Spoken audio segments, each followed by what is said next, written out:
दोस्तों, आज हम आपको महाभारत युद्ध के एक बहुत ही खास पात्र के विषय में बताएंगे, जिसे अधिकतर लोग सिर्फ किन्नर यानी हिजड़ा ही समझते हैं और अपमान भरी हे दृष्टि से देखते हैं। नमस्कार, जय हिंद दोस्तों। आप देख रहे हैं हमारा knowledgeable channel real great India और आज हम आपके लिए लेकर आए हैं महाभारत काल में महाभारत युद्ध से जुड़े हुए एक रहस्यमय पात्र की कहानी, जिसके बिना महाभारत युद्ध निर्णायक हो ही नहीं सकता था। वह पात्र था द्रुपद नरेश का ज्येष्ठ पुत्र राजकुमार शिखंडी।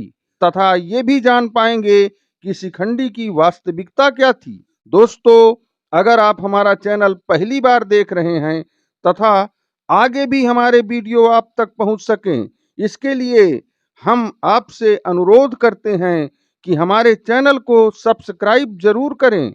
नए वीडियो की नोटिफिकेशन तुरंत पाने के लिए घंटी को भी जरूर दबाएं। अब हम आज के विषय पर आते हैं। दरअसल शिखंडी किन्नर था ही नहीं, वो तो जन्म से ही पूर्ण रूप से कन्या ही थी। पर मृत्यु होने तक वह एक खूबसूरत पूर्ण पुरुष ही रहा और भीष्म पितामह की मृत्यु का मुख्य कारण भी वही बन सका। भीष्म पितामह ने महाभारत युद्ध के पूर्व ही यह बात दुर्योधन से बता दी थी कि शिखंडी पूर्व जन्म में स्त्री था और इस जन्म में भी वह राजा द्रुपद के यहाँ कन्या रूप में ही पैदा हुआ था। विवाह योग्य होने पर उसका विवाह एक खूबसूरत कन्या से ही किया गया। उसके बाद ही शिखंडी पुरुष रूप में परिवर्तित हो पाया। क्योंकि वह जन्म से कन्या है, अतः मैं शिखंडी से युद्ध नहीं कर सकता, क्योंकि मैं यानी भीष्म नारी जाति पर बाण ही नहीं चलाता। जिज्ञासावश दुर्योधन ने शिखंडी के पूर्व जन्म को जानना चाहा। तब पितामह ने उसे बताया कि राजा द्रुपद के कोई संतान नहीं थी, अतः महादेव जी की तपस्या करके द्रुपद ने महादेव जी से पुत्र प्राप्ति का वरदान मांगा। तब महादेव जी ने कहा, तुम्हारे घर एक कन्या का जन्म होगा जो विवाहोपरांत पुरुष में परिवर्तित हो जाएगी। कुछ ही दिनों में द्रुपद की पत्नी रानी प्रष्टि ने एक सुंदर कन्या को जन्म दिया।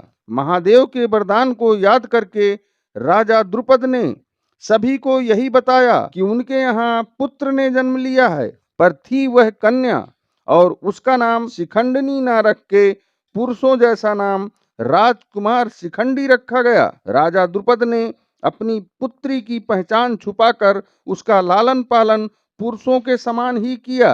उसे सारी युद्ध कलाओं में निपुणता हासिल कराई गई। समय आने पर द्रुपद ने शिखंडी का विवाह दसार्ण राजा हिरण्यवर्ण की पुत्री से कर दिया। ससुराल में राजकुमारी के सामने जब पति के रूप में शिखंडी पेश हुए, तब शिखंडी के पुरुष न होने का भेद राजकुमारी ने जान लिया तथा क्रोध से उबलती हुई पति का त्याग करके पिता के घर चली गई। पिता ने जब दामाद का सच जाना तो मारे क्रोध के सेना लेकर द्रुपद नरेश पर आक्रमण कर दिया। इधर पत्नी के छोड़कर चले जाने से मारे शर्म के शिखंडी आत्महत्या का निर्णय लेके वन की ओर चला गया।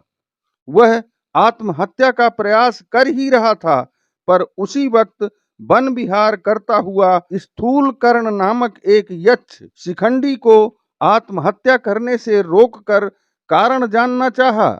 शिखंडी के हालात सुनकर यक्ष को दया आ गई। उसने शिखंडी से कहा, चिंता ना करो, मैं तुम्हें अपना सारा पुरुषत्व कुछ दिन के लिए दिए दे रहा हूँ। जब तुम्हारी समस्या कुछ पटरी पर आ जाएगी, तब मामला ठंडा होते ही मैं अपना पुरुषत्व खुद ही वापस ले लूंगा। इतना कहने के बाद यक्ष स्त्री बनकर और शिखंडी को पुरुष बनाकर चला गया।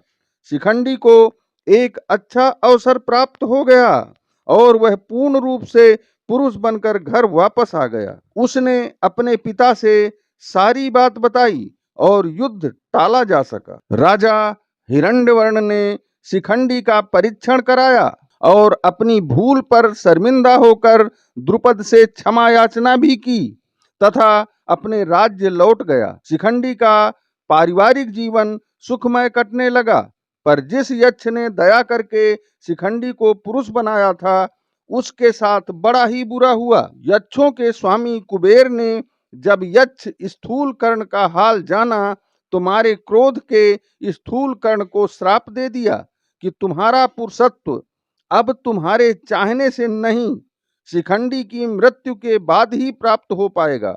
तब तक तुम स्त्री बनने का शौक जी भर के पूरा कर लो। महाभारत काल की यह अकेली घटना नहीं है। अर्जुन के साथ भी उर्वशी के श्राप द्वारा यही हुआ था और 1 वर्ष तक अर्जुन किन्नर बनकर रहा था। शिखंडी को एक पुत्र का पिता होने का गौरव भी प्राप्त हुआ। उसके बेटे का नाम छत्रदेव था, जो महाभारत युद्ध में मारा गया था। दरअसल शिखंडी पूर्व जन्म में काशी नरेश की पुत्री अंबा थी, जिसका हरण पितामह ने उसकी 2 बहनों के साथ उसके स्वयंवर से किया था। दोनों बहनों की शादी अपने सौतेले भाइयों से करवाकर अंबा से विवाह न करके पितामह ने अपने आजीवन शादी न करने के वचन का निर्वहन तो कर लिया था, पर अंबा के साथ जो अन्याय और त्रासदी हुई, उसे अंबा की सारी कोशिशें पूरी न कर सकी और असहाय तथा हार थक कर अंबा ने आत्मदाह कर लिया तथा एक प्रतिज्ञा भी की कि जिस तरह मैं तेरे कारण मर रही हूं, मेरे कारण ही तू भी मारा जाएगा। महाभारत युद्ध में 10वें दिन शिखंडी शकुनी द्वारा घायल किए जाने के बाद भी अर्जुन के रथ तक पहुंचकर पितामह की मृत्यु का कारण बनने के मिशन में कामयाब हुआ। पितामह घायल होके गिर गए और फिर कभी नहीं उठ सके। जब महाभारत युद्ध समाप्त होने के करीब पहुंच गया, तो दुर्योधन ने अश्वत्थामा को अपना प्रधान सेनापति बनाया।